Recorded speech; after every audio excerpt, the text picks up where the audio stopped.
दोस्तों, जनमंच पर एक बार फिर से आपका स्वागत है। आज जब प्रत्येक व्यक्ति बीमारियों से पीड़ित है और बीमारियों का इलाज एलोपैथी में देखता है और एलोपैथी की दवाइयां खा के थक चुका है। आप किसी भी बीमार व्यक्ति से बात करोगे तो वो दवाइयों से नफरत सी करता है, क्योंकि दवाइयां ही इतनी खाई जाती है। उसी दौर में भारत की जो पद्धति है आयुर्वेदिक, जो प्राचीन पद्धति है इलाज की, उसके बारे में, उसकी आज कितनी प्रासंगिकता है, कितनी उसकी जरूरत है, उसके बारे में आज हमारे साथ डॉक्टर साहब हैं, उनसे हम बात करना चाहेंगे। तो डॉक्टर साहब, आयुर्वेद को कैसे देखते हो? जब लोग थक चुके हैं तो क्या आयुर्वेद में है इस थकान का इलाज? बिल्कुल, इसमें आयुर्वेद में थकान ही नहीं, सभी रोगों का इलाज है। और आयुर्वेद एक मेडिकल पद्धति ही नहीं है, स्वास्थ्य पद्धति ही नहीं है, अपूर्व शरीर को, आयु को बढ़ाने का साधन है। आयुर्वेद जो है वो स्वस्थ के स्वास्थ्य की रक्षा करता है और आयु को बढ़ाता है। अगर हम आयुर्वेद के नियमों पर चलते हैं तो हमें किसी प्रकार का रोग बुढ़ापे तक नहीं सताएगा और हमारी इम्यून पावर, रोग प्रतिरोधक क्षमता बढ़ेगी और किसी प्रकार का कोई भी रोग हमें नहीं सताएगा। तो आपके पास आज देखें कि कौन से ऐसी बीमारियां हैं जो बहुत ज्यादा हर घर में चली गई है और लोग थकान में है, कितनी दवाइयां खाई जा रही है, तो आपके पास कौन कौन से रोगी किन बीमारियों के ज्यादा आते होंगे? हमारे पास मेनली आजकल मुख्य रूप से तो एलर्जिक अस्थमा है, ब्लड प्रेशर है, शुगर है, थायराइड है, बवासीर है और स्किन डिजीज में, चर्म रोग में सोराइसिस है, फंगल इन्फेक्शन है। तो इस टाइप के रोगी बहुत ज़्यादा आ रहे हैं, क्योंकि आजकल जो खान पान है वो बिल्कुल चेंज हो चुका है। अगर हम आयुर्वेद के हिसाब से अगर खाना पीना करते हैं तो हमारे कोई रोग ही ना हो। लेकिन क्या है कि लोगों का जो खाना पीना है, समय है, वो समय पर न तो खाना पीना है, न हमें जो खाना चाहिए वो चीज़ नहीं खा रहे हैं। तो इस वजह से इस तरह की बीमारियां फैलती जा रही हैं। और कैंसर है, कैंसर भी एक जो है, क्योंकि हम समय पर खाना पीना नहीं करते और कुछ खाने में जो भी हम खाना पीना करते हैं वो सही प्रकार का खाना न मिलने की वजह से हमें ऐसी बीमारियां हो रही हैं। नहीं, लेकिन जिस तरीके से कि एक प्रचार किया गया, उसको दुष्प्रचार कहोगे, क्या कहोगे कि आयुर्वेद तो जड़ी बूटियों का एक इलाज है, कोई शोध उसमें नहीं है, पुराना एक इलाज है, तो क्या मतलब नए शोध कुछ आयुर्वेद में हुए हैं, क्योंकि नई भी बीमारियां आई हैं? हाँ जी, हाँ जी। आयुर्वेद एक रिसर्च का विषय नहीं है। आयुर्वेद तो ऑलरेडी ही भगवान की देन है और इसके जो नियम है, जो इसके आहार विहार हैं, वो पूर्णतः सत्य हैं। अगर हम उसके ऊपर चलते हैं तो हमारे कोई बीमारी नहीं लगेगी सर। मेन कारण तो यही है कि हम आयुर्वेद को अपनाने में देरी कर रहे हैं। अगर हम आयुर्वेद को अपनाएंगे तो मेरे ख्याल से बहुत कम ऐसी बीमारियां होंगी जो ठीक ना हो। लेकिन आपके पास जो मतलब मरीज आते होंगे तो आप क्या दवाइयां देते हैं उनको? कि लोग तो देखते हैं ना कि कहीं जगह जगह बैठे हैं, आयुर्वेदिक के नाम पे पुड़िया पीस के दे दी और उसमें एलोपैथी की दवाई पीस के दे देते हैं। देखो, इसमें तो आप उनसे अलग कैसी हो? आपका अनुभव क्या है? मेरा अनुभव तो ये है, मेरा 30 साल का अनुभव है और मैंने जितनी भी आयुर्वेद की जो ट्रेडिशनल दवाइयां हैं, जो दवाइयां एक जिस हिसाब से बननी चाहिए, जो हमारे आयुर्वेद के जो रसशास्त्र हैं उसके अनुसार जो दवाइयां बननी चाहिए, उसी के प्रकार से जब दवाइयां बनती हैं तो उनका बहुत ही बढ़िया रिजल्ट मिलता है और मैं वही यूज करता हूँ। जैसे मतलब कौन सी दवाइयां?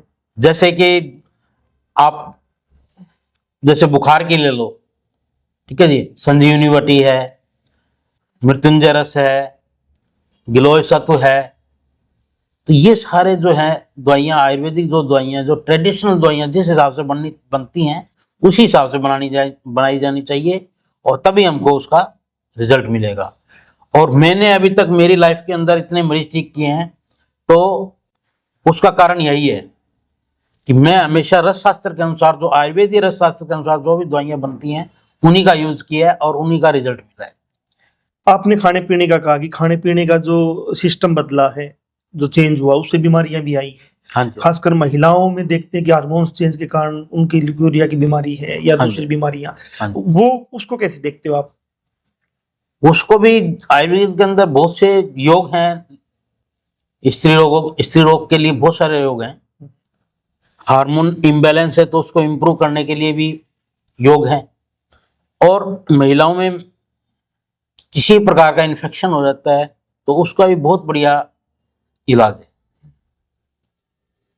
क्योंकि अशोकारिष्ट, अब जो अशोकारिष्ट है स्त्रियों के लिए, उसके अंदर सबसे बढ़िया दवाई है। उसके अंदर हार्मोन्स इम्बैलेंस को ठीक करता है वो। लेकिन डॉक्टर साहब, जैसे एलोपैथी का हम हाँ। देखते हैं कि एक डॉक्टर छोटा सा अस्पताल बनाता है, फिर बड़ा चमकदार बिल्डिंग बन जाती है। मुनाफे का कहीं ना कहीं हम लग रहा है कि मरीज ठीक होगा या नहीं होगा, लेकिन मुनाफा कहीं ना कहीं प्राइवेट हॉस्पिटलों में कमाया जाता है। आयुर्वेद के बारे में जानना चाहता हूं स्पष्ट तौर पे कि कितना मुनाफे पे कितना आधारित है और सेवा पे कितना आधारित है। देखो, आयुर्वेद तो एक न्यू सोच लो कि भी एक वैद्य या जो भी आयुर्वेद चिकित्सक है उसका जीवन यापन आराम से निकल जाता है। लेकिन उसमें ये नहीं है कि भाई आप ये सोचो कि मैंने बड़े बड़ी महल बना लूं, कोठी बना लूं, गाड़ियां ले लूं, ऐसा कुछ भी नहीं। मतलब सेवा का हाँ, भाव एक रहे। सेवा का भाव होता है इसमें। और सेवा भाव ही भगवान ने भी स्पष्ट लिखा है कि आप सेवा करो तो आपको मेवा मिलेगा। और आयुर्वेद तो एक चिकित्सा ही नहीं, सेवा ही है, जिस कम पैसे में और मरीज का इलाज होता है। लेकिन कहते हैं कि बहुत लंबा इलाज चलता है आयुर्वेद में। नहीं, एलोपैथी जल्दी- ऐसा कुछ भी नहीं है। ऐसा क्या है? ऐसा कुछ भी नहीं है सर। आज मैं, कोई भी पीलिया का रोगी है, हाँ जी। ठीक है, तो पीलिया का रोगी, अभी मैंने एक लड़की को ठीक किया है, मैंने 10 दिन में ठीक कर दिया उसका पीलिया। 10 दिन के अंदर मैंने उसका पीलिया ठीक कर दिया आयुर्वेदिक दवाई से। जैसे नजला भी बहुत ज्यादा एक प्रॉब्लम बना हुआ है अपने इलाके में। हाँ, आजकल एलर्जिक रिनाइटिस जिसको बोलते हैं, जीर्ण प्रतिशय, बहुत ज्यादा चल रहा है। ये एलर्जी होने का कारण यही है कि हम ज्यादातर फास्ट फूड वगैरह यूज करते हैं, ज्यादा कोल्ड ड्रिंक्स वगैरह ये यूज करते हैं, तो इस वजह से हमारे को ये एलर्जी होती है। और इस एलर्जी का हमारे पास बहुत ही बढ़िया उपाय है। हम एक इंजेक्शन लगाते हैं, साथ में एवले देते हैं, साथ में एक पुड़िया देते हैं, और ये 1 महीने में गारंटी के साथ ठीक कर देते हैं। अगर कोई मरीज आपसे संपर्क करना चाहे, हमारे जो दर्शक देख रहे हैं, तो कहाँ संपर्क करें आपसे? हमसे संपर्क करने के लिए वैसे तो हमने अभी फेसबुक पे भी डाला है, और बाकी हमारा हॉस्पिटल है ये राज आयुर्वेदा वेलनेस हॉस्पिटल, आजाद नगर, हिसार, ये राजगढ़ रोड पे ही है। तो यहाँ मैंने नियमित अभी ज्वाइन किया है यहाँ पे, और 3 महीने से, और यहाँ काम ठीक चल रहा है, तो यहाँ आ सकते हैं। तो डॉक्टर साहब हमारे साथ थे, 30 साल का इनका अनुभव है आयुर्वेद में, और बहुत स्पष्टता से समझाया है कि आयुर्वेद मुनाफा कमाने की मशीन नहीं है। आयुर्वेद सेवा करने का एक साधन है, और उसमें आपकी रोजी रोटी तो चल सकती है जो डॉक्टर है, लेकिन महल नहीं बन सकते हैं। इसी तरह आयुर्वेद के बारे में कहीं ना कहीं जो दुष्प्रचार थे वो भी इन्होंने बताया है कि इलाज लंबा चलेगा, ऐसा दुष्प्रचार है, इलाज बहुत शॉर्ट में भी हो जाता है। तो जिसको भी आयुर्वेद, जो दवाई खा के एलोपैथी थक चुका है, वो आयुर्वेद की तरफ अगर आना चाहता है तो डॉक्टर साहब का हम नंबर भी देंगे और इनसे संपर्क कर सकते हैं। हिसार में राजगढ़ रोड पे स्टेट बैंक है, स्टेट बैंक के सामने इनका हॉस्पिटल है। जनमंच के साथ आप बने हुए थे, नई अपडेट के साथ, नए विशेष मेहमान के साथ फिर हाजिर होंगे। तब तक के लिए शुक्रिया, धन्यवाद।